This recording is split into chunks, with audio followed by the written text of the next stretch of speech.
ASMR Nation, we are going to do a soft spoken book haul. I'll pop some gum in. I have 1, 2, 3, 4, 5, 6, 7, 8, 9, 10, 11, 12, 13. 13 thrifted books to show y'all today. So I'm gonna take a sip of coffee, we'll pop some gum in, and we'll start going through them. They're all of these are from one used library sale. So at that particular library, I believe that the hardbacks are 50 cents and the softbacks are 25 cents. So we'll pop some Trident in. Before we get into it, you know the drill, you know the deal. We gotta do some channel maintenance, we gotta do some channel hygiene. Channels are Tamagotchi. So if you're new here, welcome to my nonsense. If you're old here, welcome back. Oh geez. If you're new here, please consider hitting subscribe. If you're old here, go double check, make sure you're subscribed, hit the like if you like, leave a comment. It could be anything related to the video. It could just be a hello, a few emojis, whatever, as long as it's cool and respectful. Hit the notification bell. As always, I will link my tip jars down yonder in the description box. No pressure whatsoever, but every dollar helps. That is what allows me to continue to make content. Also, you are invited to my Patreon. I know not everybody can come, but you can't say you weren't invited. The link to my Patreon is down below, and I post a lot over there. If you want extra content but don't want to leave this platform, you can join YouTube memberships by clicking join below or going to my channel page and clicking join. That is content that is exclusive to YouTube members. Alright, let's do this. So, the first 3 books are from Nikki French. Now, I did hear at one point that Nikki French is 2 people. Not sure if that's true or not. But, in any case, the first one I have is The Favor. Now, these are mystery thriller type books, which I have not been reading a lot of lately, but that is like, that's my palate cleanser right now, actually. Like, if I read something that's super like, whoa, heavy, you know, I will go to a mystery thriller after. So this one is The Favor. Nikki French will leave readers questioning everything they think they know from Pop Sugar. Now this one says, it's a simple enough favor. Jude hasn't seen Liam in years, but when he shows up at her work asking her for a favor, she finds she can't refuse. All Jude has to do is pick Liam up at a county train station without telling anyone. So what if she has to lie to her fiancé? Jude is still committed to him and their imminent wedding. Even if she and Liam were in love once, she owes him. After the car crash that changed everything years ago, bright, ambitious Jude went to medical school, back on the path she had planned before meeting moody, artistic Liam. Meanwhile, he never fully recovered from the dark stain the accident left on his record. Now he's gone. When the police show up at the station instead of Liam, Jude realizes that she knows nothing about the man he's become. Now she's tangled up in his life, the last person to have seen him, and maybe the only one who can uncover the truth about what went wrong, even if it destroys her own life in the process. So that is The Favor by Nikki French. I always feel like books like this would make good, you know, straight to Netflix movies or straight to Amazon Prime movies. Alright, the next Nikki French we have is called Dark Saturday. Dark Saturday. This one is fabulous, unsettling, and riveting, says Louise Penny. I just have like a clear jelly, it's called Bear Rose, Orly Bear Rose, I think is clear jelly polish on my nails, and I'm actually in love with it. And this one says, she hadn't realized the stabbing was happening even though it was with her own knife. She'd stolen it and kept it beneath her mattress and brought it with her tucked into her waistband, but it has all gone wrong. A decade ago, 18-year-old Hannah Doherty was arrested for the brutal murder of her family. It was an open and shut case, and Hannah's been incarcerated with the secure psychiatric hospital ever since. When psychotherapist Frida Klein is asked to meet Hannah and give her an assessment. She reluctantly agrees. But what she finds horrifies her. Hannah has become a tragic figure, old before her time. And Frida is haunted by the thought that Hannah might be as much of a victim as her family. That something wasn't right at all 20 years ago. Oh, all those years ago. As Hannah's case takes hold of her, Frida begins to realize that she's up against someone who will go to any lengths to keep the truth from surfacing, even kill again. So that is Dark Saturday. Dark Saturday. And they're like the perfect size books. Let's see what this one is. Oh, this one's a little longer, $3.70. It feels lighter to me because I've been reading some big boys. Big boys. Okay. Oops, dropped it. Whatever. Nikki French. Thursday's Children. So we had Saturday. Now we have Thursday. More than 8 million copies sold. This one is a Frida Klein mystery, so this is also this is connected to the one I just read. Oh, that's why they're like Thursday, Saturday. Okay, I get it. Took me a minute, but I get it. Frida Klein is uninterested in idle chit-chat. When her former classmate Maddie Capel shows up at the door until she hears about Maddie's troubled daughter, Becky. The teenager claims that she was R-worded in her own bed one night while her mother was downstairs watching TV. Her assailant left her with a warning: "Don't think of telling anyone, sweetheart. Nobody will believe you." And no one does except Frida. Soon after, Becky is found from a beam in her bedroom. Yikes. So, trigger warnings. Becky's story awakens Frida's own difficult memories that she's been avoiding for decades. Against all her usual reservations, Frida returns home, determined to find Becky's killer and the answer to her own dark secret. But confronting the ghosts of her past turns out to be more dangerous than she ever expected.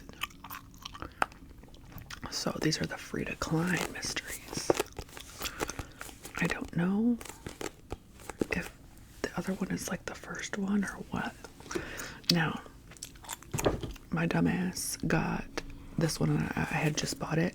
Like, I just started collecting this series, and so I kind of wasted a quarter. You'll have that. But this is the Kalahari Typing School for Men. The other book haul is going to my Patreon, so that has this on it as well. But this, I'll do this one first because this is the first book in the series. This is the first one, and I wanted this series, I want to read at least a few before I start the show. It is an HBO series at this point. This is the first novel in Alexander McCall Smith's widely acclaimed #1 Ladies Detective Agency series. Tells the story of the delightfully cunning and enormously engaging Precious Ramatsui, who is drawn to her profession to help people with the problems in their lives. Immediately upon setting up shop in a small storefront in Gaborone, I don't know if I said that right, she is hired to track down a missing husband, uncover a con man, and follow a wayward daughter. But the case that tugs at her heart and lands her in danger is that of a missing 11-year-old boy who may have been snatched by witch doctors. It's smart and sassy. So, this is the first one. I'm not sure where these fall in the series, but this is the Kalahari Typing School for Men. Precious Ramatsui is content. Her business is well established with many satisfied customers, and in her mid-30s, the finest age to be, she has a house, 2 adopted children, and a fine fiancé. But as always, there are always troubles. Mr. J.L.B. Maticani has not set a date for their marriage. Her able assistant Makutsi wants a husband, and worse, a rival detective agency has opened up in town, an agency that does not have the gentle approach to business that Ramatsui's does. But, of course, Precious is willing to manage these things, as she always does, with her uncanny insight and her good heart. So that is this one, and then I have one more, which is the Morality School for Beautiful Girls. Love the cover, and I feel like I have to read these in the summer, like heat.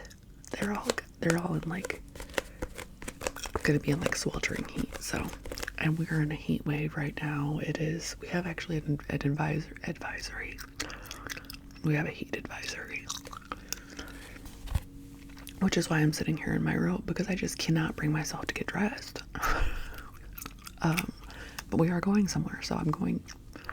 Why can't it all be so simple? Why can't it just go in your robe?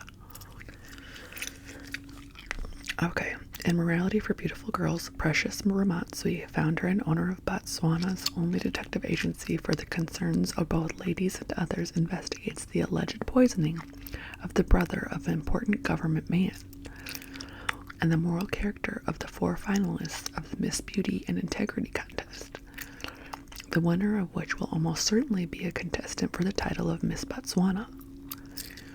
Meanwhile, the agency is having money problems, and when unexpected difficulties arise at the Tlongwang Road Speedy Motors, she discovers that her fiancé, the reliable Mr. JLB Mediconi, is more complicated than he seems. Whenever I say this, Mr. JLB, it reminds me of how, like Mr. Vance, of Vance Refrigerators, wasn't it? From The Office, what was his name? But this is Morality for Beautiful Girls. Oh, that cover is stunning. Okay. Now, this one's been on my list for a long time. Finally found it for a quarter, so I am happy. And everybody loves it. And it says on here, a major motion picture now, which I have also not seen. And I won't watch until I read this, but this is a thickums. Baby Got Back. And it is The Book Thief by Marcus Zusak. And I'm guessing this is like the movie cover edition, maybe. I think I'm finally able to read about this time period, because I was not when we were doing the units for the class I taught last year. I could not bring myself to read anything from this time period.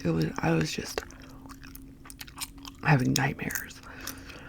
But it's important. It's important to read fiction and nonfiction about events in our history. This one says it's 1939. It's Germany. For some reason, YouTube doesn't like certain words associated with that. The country is holding its breath. Death has never been busier and will become busier still. By her brother's graveside, Liesel Memminger finds her life changed when she picks up a single object partially hidden in the snow. It is the gravedigger's handbook, left there by accident, and it is her first act of book thievery. So begins the love affair with books and words, as Liesel, with the help of her accordion-playing foster father, learns to read. Soon, she is stealing books from book burnings, the mayor's wife's library, wherever there are books to be found. Imagine, like, I have been having like these day nightmares, or maybe even real nightmares, about not being able to read, like, because I love it so much.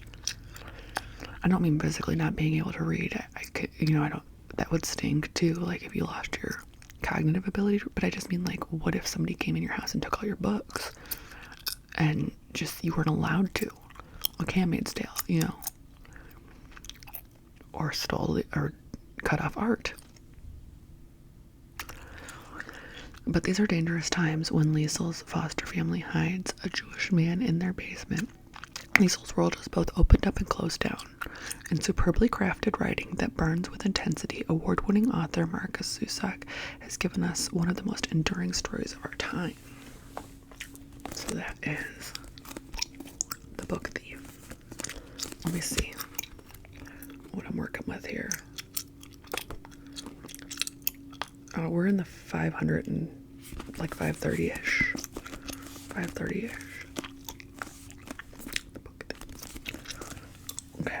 What's next? Oh, a Joyce Carol Oates. A Joyce Carol Oates. This one is The Tattooed Girl. The Tattooed Girl.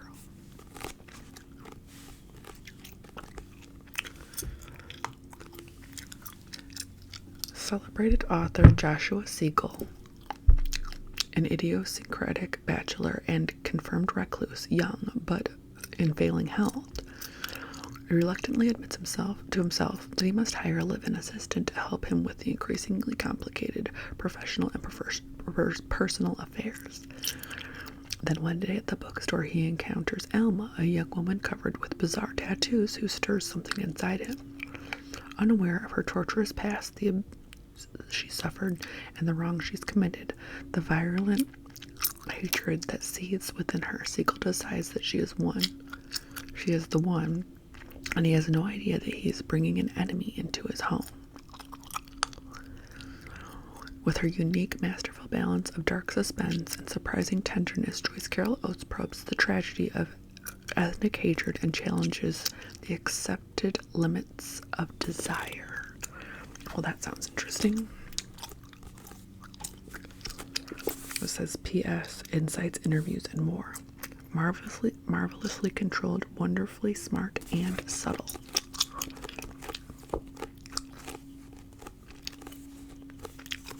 Okay.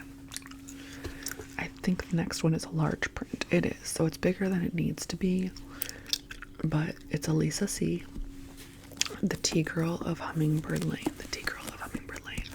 And my Goodreads is constantly suggesting this one to me, so it must line up with some of the other books that I've read or been reading.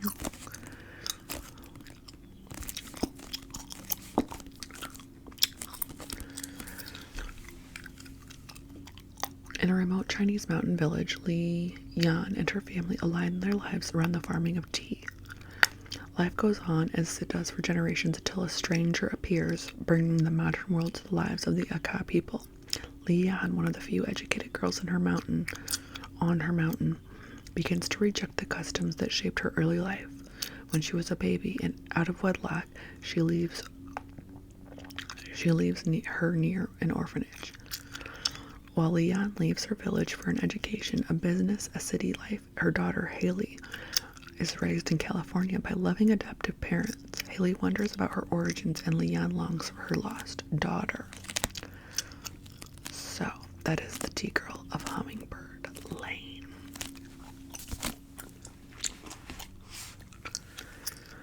Okay, I don't know the order, and I don't even know if this, well, let's do this one first. So I got Olive Kitteridge, right?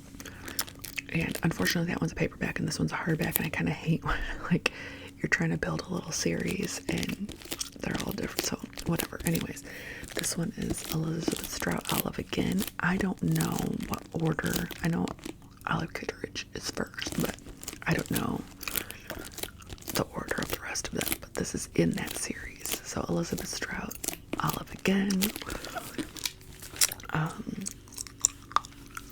It says, let me reach around you. Elizabeth Strout brilliantly lays bare the inner lives of ordinary people, none more eloquently than the protagonist of her universally acclaimed Olive Kitteridge. Funny, wicked, remorseful Mrs. Kitteridge's compelling life force, a red-blooded original.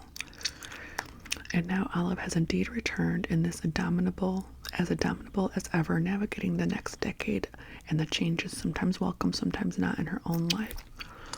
Here is Olive, strangely confident in her second marriage and an evolving relationship with her son and his family, and crossing paths with a cast of memorable characters in the seaside town of Crosby, Maine.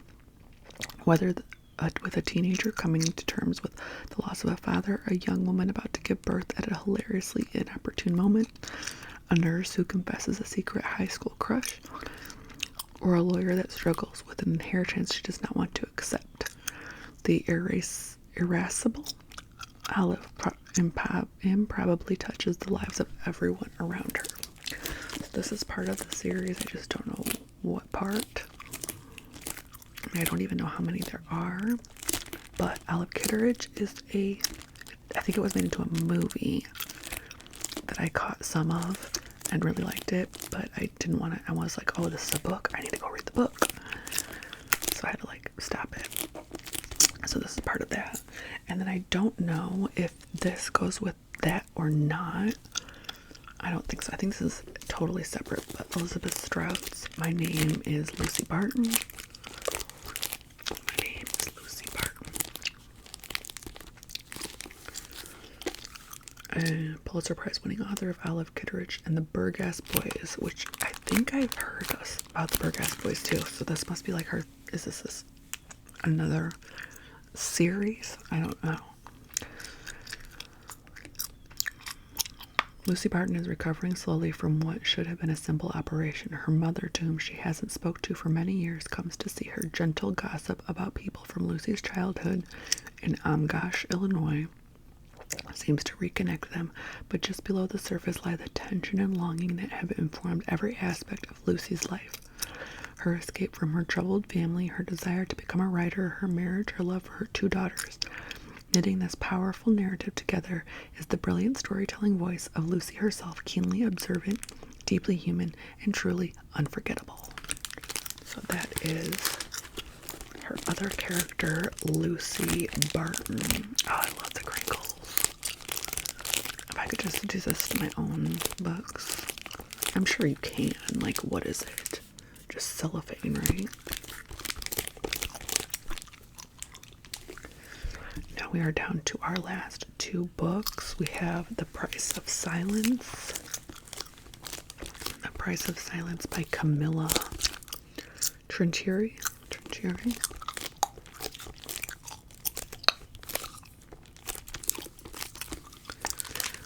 Let's see what it says. This one might be a little hard to read. Nearly 5 years earlier, Ling Huang appeared once in Emma's ESL classroom and never returned. Then Emma started running into the girl apparently by chance. Emma was drawn to Ling, who seemed to be longing to replace the family she'd left in China. She reminded Emma of her own daughter, who died years earlier, a daughter whose existence she and her husband have kept a secret, even from their son. As Emma grew closer to Ling, her husband became resentful. Meanwhile, their teenage son was intrigued by the girl, dredging up painful memories of buried grief.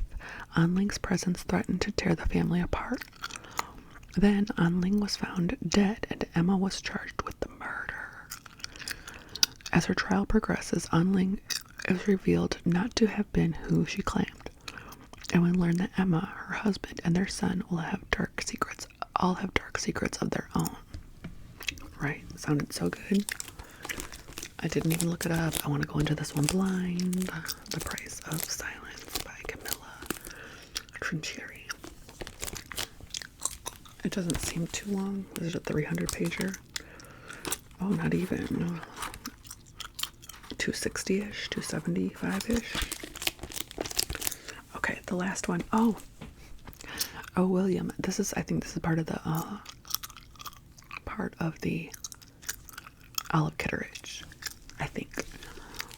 William. I think this one is before Olive again. I have to look it up. So we have William, Elizabeth Strout. I would like to say a few things about my first husband, William. And I think in the first book she's married to William. So it's kind of spoilery, right? But Lucy Barton. What? So this is Lucy Barton. This is part of the Lucy Barton. I'm lost. Forget what I said. Lucy Barton is a writer, but her ex-husband William remains a hard man to read. William, she confesses, has always been a mystery to me. Another mystery is why the two have remained connected after all the years. They just are. So Lucy is both surprised and not surprised when William asks her to join him on a trip to investigate a recently uncovered family secret. One of those secrets that rearrange everything we think we know about the people closest to us. What happens next is nothing less than another example of what Hilary Mantel has called Elizabeth Strout's perfect attunement to the human condition. There are fears and insecurities, simple joys and acts of tenderness, and revelations about affairs and other spouses, parents, and their children. On every page of this exquisite novel, we learn more about the quiet forces that hold us together, even after we've grown apart. At the heart of this story is the indomitable voice of Lucy Barton, who offers profound, lasting reflection on the very nature of existence. This is the way of life, Lucy says. Many things we do not know until it is too late. So, kind of crazy. I won't be going on any trips with any of my exes. My mom is kind of weird like that. Like, my mom and stepdad, when he would come in town, he'd just stay with her and her husband, and I'm like, it's weird to me. Super weird to me, but whatever. And they'd just chat and sit out on the porch. Oh, whatever. I'm glad they could get along like that. Okay. Anyways, if you watched this all the way to the end, I hope that you have a good rest of your day, evening, good night sleep, and I will see y'all real soon. Toodaloo.